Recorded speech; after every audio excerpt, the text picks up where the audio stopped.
오늘 하루도 수고 많으셨습니다. 주님께서 여러분과 함께 하실 줄로 믿습니다. 우리 옆에 분들과 함께 인사 나누겠습니다. 사랑합니다. 축복합니다. 네, 오늘 우리는 요나의 말씀을 통해서 하나님께서 우리에게 주시는 사명과 그 사명에 대한 우리의 태도, 또 그리고 그의 개입하시는 놀라운 하나님의 은혜에 대해서 말씀을 나누고자 합니다. 요나에게 주어진 하나님의 명령은 단순하고 명확했습니다. 그러나 요나는 하나님의 뜻을 거부하고 도망하였죠.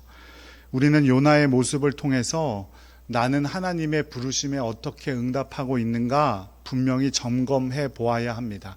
먼저 요나 1장 1절과 2절 말씀 함께 읽어보겠습니다. 여호와의 말씀이 아미떼의 아들 요나에게 임하니라. 이르시되 너는 일어나 저 큰 성읍 니느웨로 가서 그것을 향하여 외치라. 그 악독이 내 앞에 상달되었음이니라 하시니라. 아멘. 하나님의 명령은 단순했어요. 1장 2절 말씀에 보니까 일어나 가라 외치라. 이게 요나에게 말씀하신 하나님의 명령이에요. 하나님께서 주시는 사명은 언제나 이렇게 분명하고도 단순합니다. 그리스도인들에게 주시는 사명도 단순해요. 복음을 전하라. 하지만 요나는 이 분명한 명령을 거부했습니다. 요나는 왜 이 분명한 명령을 거부했을까요? 1장 말씀에서 바로 그 이유를 찾을 수는 없지만 요나서 전체를 살펴보면 첫째로는 요나는 두려웠을 겁니다. 니느웨는 당시 아수르 제국의 수도죠. 북왕국 이스라엘을 멸망시켰던 나라가 바로 아수르입니다. 아수르는 세계사에서 아시리아라고 기록되어져 있는데요. 아직도 청동기 문명을 유지하고 있었던 북왕국 이스라엘에 비해서 아시리아는 철제 무기를 사용한 첫 번째 국가로 세계사에 기록되어져 있습니다. 청동기 무기와 철제 무기는 비교할 수도 없을 정도겠죠. 임진왜란 때 우리나라 군인들이 활을 쏠 때 외국은 뭘 썼어요? 조총을 썼죠. 그죠? 조총. 싸움이 되지가 않는 거죠. 6.25 전쟁 때도 마찬가지였는데 우리나라에는 탱크가 한 대도 없었대요. 장갑차도 16대밖에 없었는데 그 장갑차도 무기가 달린 장갑차는 없었어요. 그러니까 사람 실어 나르는 장갑차만 있었지 위에 장갑차들 보면 이렇게 기관총도 달려있고 막 그렇잖아요. 그런 장갑차도 없었다는 거예요. 그런데 북한에는 소련제 탱크가 240대나 있었대요. 그러니까 그 탱크로 밀고 내려오니 3일 만에 서울이 함락될 수밖에 없었겠죠. 이처럼 북왕국은 손 한 번 제대로 쓰지 못하고 신성 제국이었던 아수르에 망하게 되는데 그 나라 수도에 가서 복음을 전하고 회개하라고 외치라고 하니까 요나는 두려웠을 겁니다. 그런데 이 두려움이 전부가 아니었어요. 이후에 보면 결국 니느웨로 간 요나가 하나님께 따져 묻는데 뭐라고 따져 묻냐면 하나님 왜 이들을 구원하시려고 하십니까? 이렇게 따져 묻죠. 그러니까 요나가 생각하기엔 이스라엘 민족의 원수들을 회개함으로 구원하시려는 하나님의 생각을 도대체 이해할 수가 없었던 거예요. 저는 이것이 더 큰 이유라고 보는데요. 하나님의 긍휼과 구원의 계획을 요나는 받아들이지 못한 것이죠. 하나님은 모든 인류를 구원하기를 원하시지 나만, 우리 민족만이 아니라 우리 모두를 구원하시기 원한다는 사실을 꼭 기억하시기 바랍니다. 그 놀라운 계획을 보여주시고자 연약한 이스라엘을 택하셔서 이스라엘 같은 애들도 내가 구원해 준다. 이거 보여주시려고 했던 거예요. 그들의 죄악도 주님의 긍휼하심으로 용서하여 주시는 것을 온 세상 사람들에게 보여주시려고 하신 것이지 이스라엘 민족만 구원하려고 하신 건 아니었다고요. 그런데 예수님 당시에 유대인들도 마찬가지였지만 요나 선지자도 하나님께서 우리 민족만 구원하시려고 하려는구나 이렇게 착각하고 있었다는 거죠. 우리도 종종 요나와 같을 때가 있습니다. 하나님이 주신 사명이 부담스럽거나 무서워서 두려워서 혹은 하나님의 뜻이 이해되지 않거나 주님의 은혜를 제대로 받아들이지 못해서 사명을 거부하거나 도망치려 할 때가 있죠. 그리고 이것을 겸손이라고 착각할 때가 많습니다. 그리고 자기의 생각이 더 옳다고 생각하지요. 하나님의 부르심보다 자기의 생각이 더 옳은 것이라고 판단해요.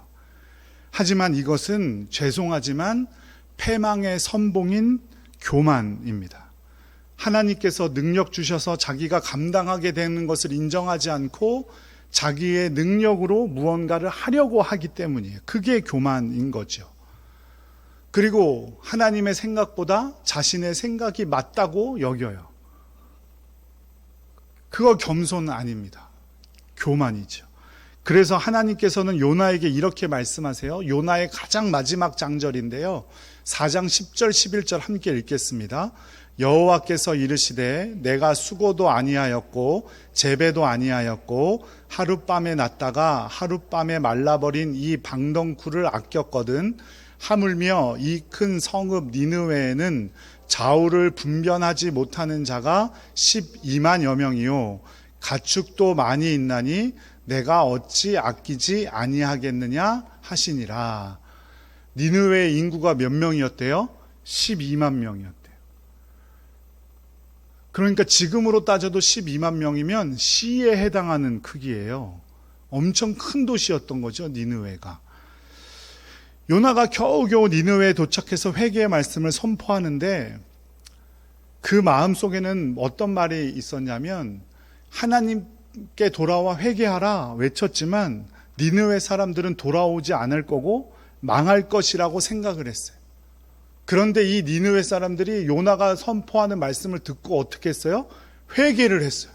그래서 다 하나님을 믿겠다는 거예요. 그러니까 요나가 이해를 하지 못하는 거예요. 하나님 정말 이 애들을 구원하시려고 하는 겁니까?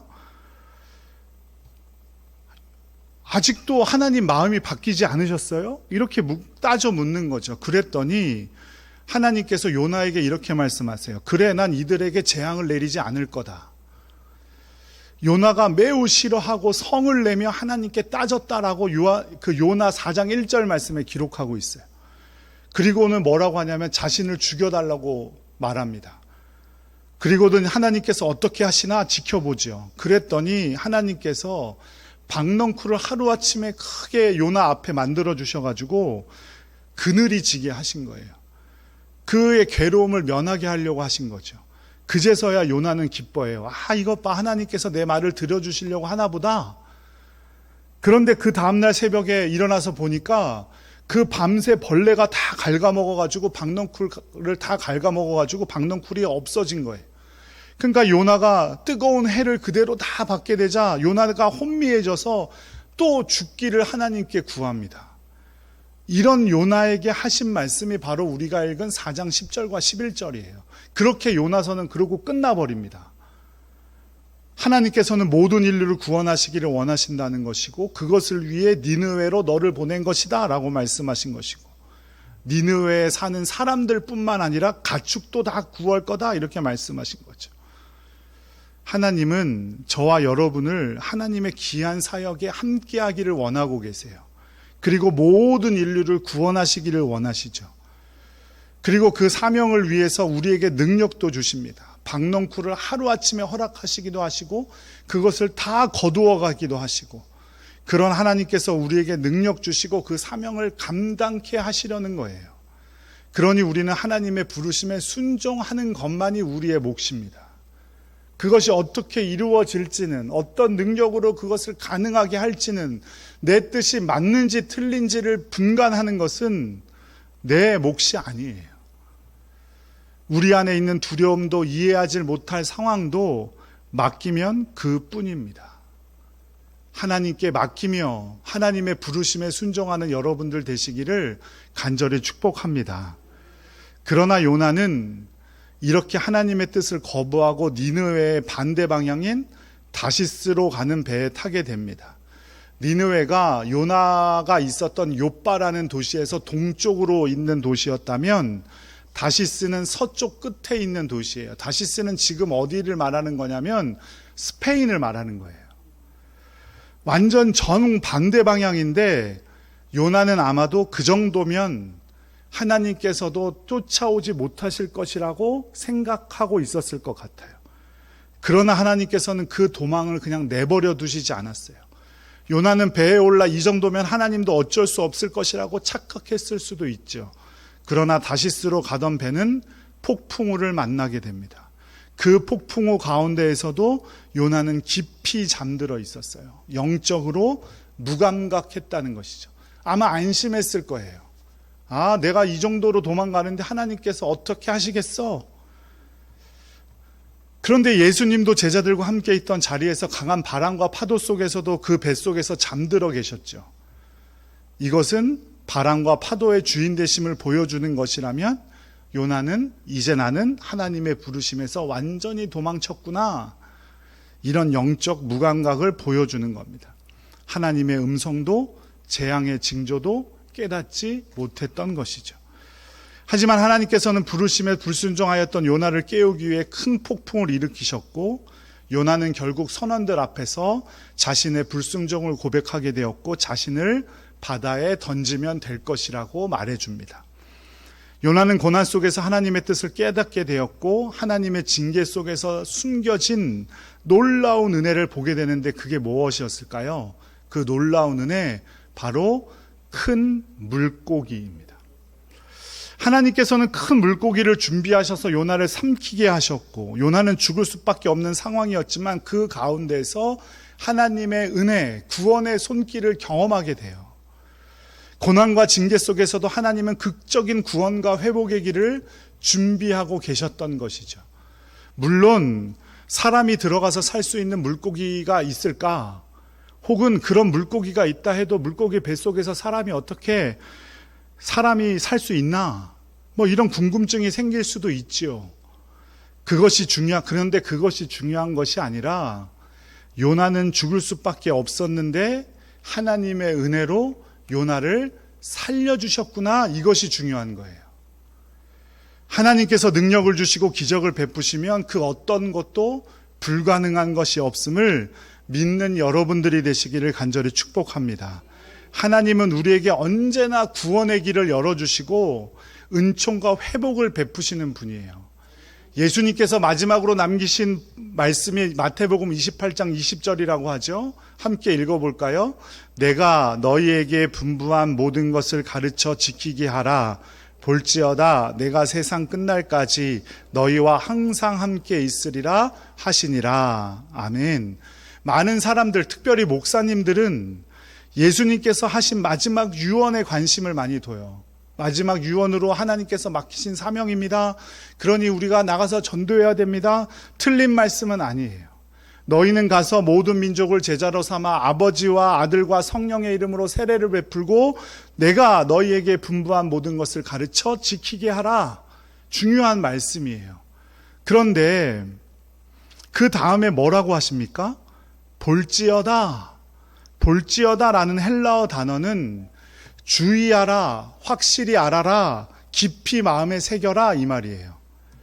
그러니까 이 볼지어다라는 접속사는 우리가 영어 시간에 많이 하잖아요. A, 접속사 B 하면은 어디에 더 강조점을 두고 있는 거냐면 이 볼지어다라는 접속사 뒤에 나오는 말을 강조하는 접속사인 거예요. 무슨 의미인지 이해하셨죠? 그러니까 예수님이 더 강조하시고자 했던 말씀, 예수님께서 정말로 하시고자 했던 말씀은 뭐냐면 뭐예요? 내가 세상 끝날까지 너희와 항상 함께 있으리라. 이것이 예수님께서 정말로 해주시고자 했던 말씀이라 이 말이에요. 하나님께서, 우리 주님께서는 우리에게 사명을 주시지만 그냥 내버려 두시지 않고 우리와 항상 함께 하실 것이다 라고 약속하셨어요. 그리고 예수님이 처음에 이 땅에 오셨을 때 어떻게 오셨는지 한번 살펴보죠. 마태복음 1장 23절 함께 읽겠습니다. 보라, 처녀가 잉태하여 아들을 낳을 것이요 그의 이름은 임마누엘이라 하리라 하셨으니 이를 번역한즉 하나님이 우리와 함께 계시다 함이라. 아멘. 예수님은 태어나실 때도 임마누엘로 오셨어요. 하나님이 우리와 함께 계시다. 마지막에 떠나실 때도 하신 말씀이 뭐예요? 세상 끝날까지 내가 너희와 함께 있을 것이다. 예수님은 이 땅에 우리와 함께 하시기 위해 이 땅에 오셨어요. 예수님은 오실 때에도 마지막 사명을 맡기실 때도 우리와 함께 하신다는 말씀을 남기셨다는 사실을 꼭 기억하시기 바라요. 그러니까 우리가 하나님의 부르심에 하나님의 사명을 감당할 때 내가 하는 게 아니에요. 우리와 함께 하시는 우리 주님과 함께 하심을 믿고 그 부르심에 순종하는 여러분들 되시기를 간절히 축복합니다.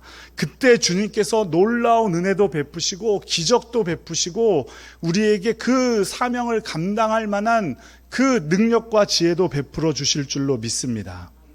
예수님께서는 물고기 뱃속에 3일 동안 있었던 요나 선지자와 자신을 비교하시죠. 마태복음 12장 40절 말씀 함께 읽겠습니다. 요나가 밤낮 사흘 동안 큰 물고기 뱃속에 있었던 것 같이 인자도 밤낮 사흘 동안 땅속에 있으리라. 아멘. 요나 선지자가 하나님의 부르심에 순종하지 못해서 물고기 뱃속에 3일을 있었지만 다시 무트로 나와 니느웨 사람들에게 회개의 복음을 선포해서 니느웨 사람들이 구원받게 된 것처럼 인자가 누구예요? 예수님도 나도 땅 속에 있는다. 3일 동안을. 하지만 그 3일을 지나고 나면 어떻게 된다는 거예요? 부활하셔서 잠자는 자들의 첫 열매가 되어주시고 우리에게도 부활의 소망을 주시겠다 이 말이에요. 하나님께서는 우리에게 주시는 고난, 그 고난은 끝이 아니라 구원으로 나가는 통로이고 회복의 기회라는 사실을 꼭 기억하시기 바랍니다. 하나님의 징계는 항상 은혜의 손길과 함께 온다는 사실을 꼭 기억하시기 바라요. 고난은 하나님께 나아가는 자리가 됨을 꼭 믿으시는 여러분들 되시기를 간절히 축복합니다. 우리가 지난주에 대전 CCC 청년들과 도시전도 프로그램을 진행했죠. 금요기도회 전도 세미나 그리고 우리 자녀들과의 시간을 통해서 많은 도전을 받으시고 은혜 받으신 줄로 믿습니다. 그 중에 제가 만났던 한 청년이 자기 동기들보다 4살이 많대요. 그래? 나도 4살이 많어. 나도 신학교 동기들보다 4살이 많다. 어쩌다가 그랬니? 군대를 먼저 갔다가 대학에 늦게 들어갔니? 뭐 어떤 일이 있었니? 물어보니까 허리가 너무 아파가지고 4년 동안을 꼼짝을 못했다는 거예요. 이 젊은 청년이. 그래서 군대도 면제받고 대학에 바로 들어가질 못했다는 거예요. 그래서 4년 동안 허리 아픈 것 때문에 투병을 하고 나중에 대학에 들어와서 동기들보다 4년이나 늦었대요. 그런데 이 청년이 하는 말이 그 4년이 자기에게는 버린 시간이 아니라는 거예요. 그 4년 때문에, 그 고통 중에 있는 4년 때문에 자신이 하나님을 만나게 되었고 CCC 활동도 할 수 있게 되었다는 거예요. 이 청년이 그렇게 고백을 해요.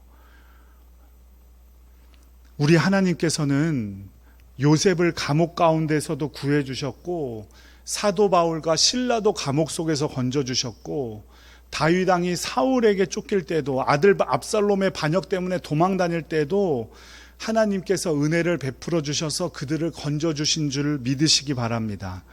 예수님은 3번 부인하고 저주했던 베드로도 아침도 챙겨주시고 나를 사랑하느냐 3번이나 물으셨어요.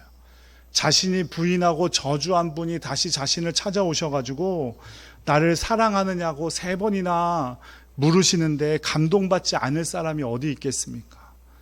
하나님은 우리를 사랑하시되 끝까지 사랑하시고 우리의 은혜 베풀어 주시는데 넘치도록 풍성히 부어주시는 분임을 꼭 믿으시기 바랍니다. 그러니 우리에게 지금 당장 앞에 있는 어려움과 고통이 있다고 너무 낙심하거나 좌절하지 않는 여러분들 되시기를 간절히 바라요. 사도 바울이 말하잖아요. 우리가 지금 당하는 고난은 장차 경험하게 될 영광에 비하면 아무것도 아니다. 제가 좋아하는 본문이라고 몇 번 말씀드린 적이 있죠. 시편 139편 9절 10절 함께 읽겠습니다. 내가 새벽 날개를 치며 바다 끝에 가서 거주할지라도 거기서도 주의 손이 나를 인도하시며 주의 오른손이 나를 붙드시리이다. 아멘. 새벽 날개를 친다는 것은 외로움, 내 주변에 아무도 남아있지 않은 상황을 말하는 거라고 말씀드렸어요. 수가성의 사마리아 여인이 다른 동네 사람들과 마주치지 않으려고 정오, 그 뜨거운 땡볕 정오에 우물을 찾아와서 물을 기르라 했듯이 아무도 없는 자리, 아무도 없는 새벽에 날개를 치며 간다는 것은 큰 외로움을 의미하는 거예요. 그리고 바다끝은 당시 사람들에게는 죽음의 자리, 죽을 정도로 고통스러운 자리를 말하는 거죠.